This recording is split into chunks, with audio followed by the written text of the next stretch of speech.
And in many ways, the secrets, I've called them intangibles there. I've just spoken on stage about the idea that you can find stories everywhere, that you don't necessarily always have to be doing the big stories, and I think there's a genuine attraction and appeal about trying to do small stories which can resonate outwards, small stories that people can identify with, that can have that kind of ripple effect. So a lot of the stories that we're involved in doing is trying to find those small personal stories that speak about universal things that can have a wider resonance. So as a student journalist or a student content creator, you needn't necessarily worry about how am I going to do the big political story of the day.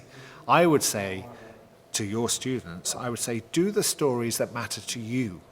Do the stories that you are part of your world, that you discuss amongst your friends, because they're the stories that news organizations are actually doing really badly. Because news organizations are full of people like me trying to second guess what people like you are interested in and the kind of issues that you want to talk about and you want to discuss. So tell small stories that have a big impact. Tell stories that matter to you, that you would talk about with your friends, and if they're digital stories or social stories, that you would share. And think about stories that have a human kind of impact. I talk about, in my storytelling and in my team's storytelling, I want them to tell stories that do one of three things, preferably more than one of three things. And the three things are, the stories should make me feel something, make me feel angry, happy, sad, excited, proud, make me think. So these stories aren't just emotional clickbait. There is, they connect with both the heart and the head. And use storytelling as an opportunity to tell the stories that otherwise aren't told. Use stories to give people a voice. So look in your communities. Think about all the people whose stories aren't being told. They are around every corner. And I think if you as a sort of student storyteller, student journalist, start to engage with those, it is a bit of a cliche, but I very much believe that everyone has a story to tell. It's our responsibility as storytellers to try and tell those stories. The great thing about mobile technology is that we all have the technology and the capability to go out and tell stories. Great, thank you very much. And my second question and my last question is your top 5 tips about how to make the most out of your mobile phone. Top 5, okay, 5 tips.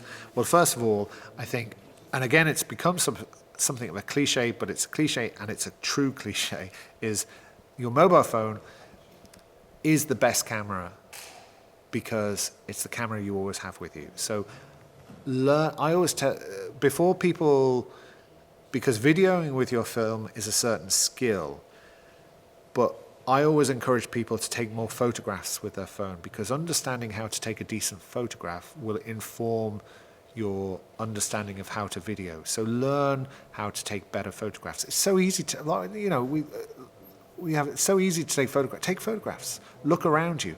Think about, the walk to college in the morning. There are plenty of things you could be photographing which are going to improve your technique, but practice does make perfect. So take more photographs. Consider your phone as the best camera because it's the one you always have with you. Look at your phone as not just a phone to do emails, make phone calls, and update your Instagram. Your phone is potentially a mini production suite. It has so much capability. So learn how to use your phone, learn how to maximize its potential. Look at the number of apps that you've got. Try to use the apps creatively. Experiment.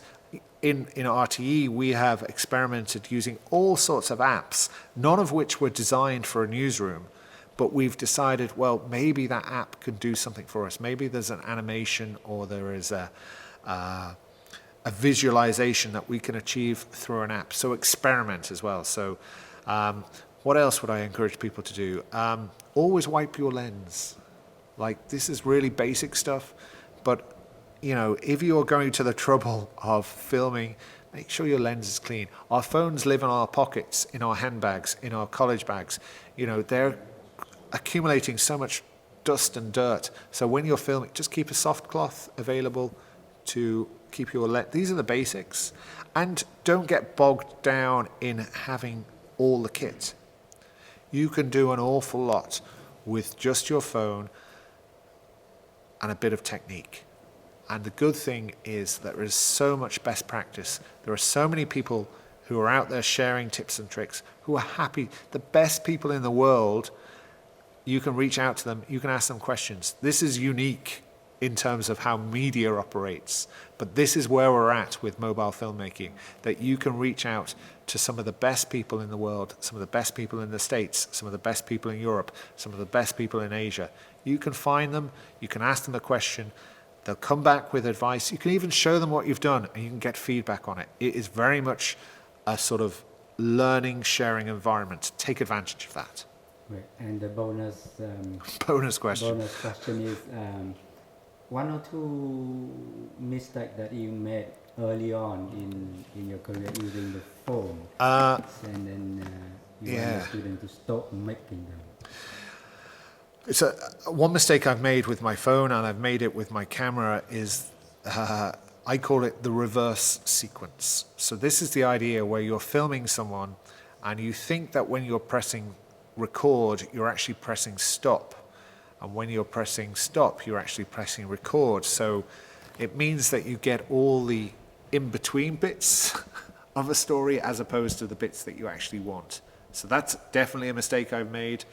And there have been other mistakes. What else have I done? I have certainly had mistakes with audio where I think I've recorded audio and for whatever reason the mic hasn't worked. So one other good tip is to always make sure you listen back to what you've recorded, so that before you leave the scene of where you've been filming, you make sure that you've actually recorded video and audio, because the best video in the world is rather useless if you don't have good audio.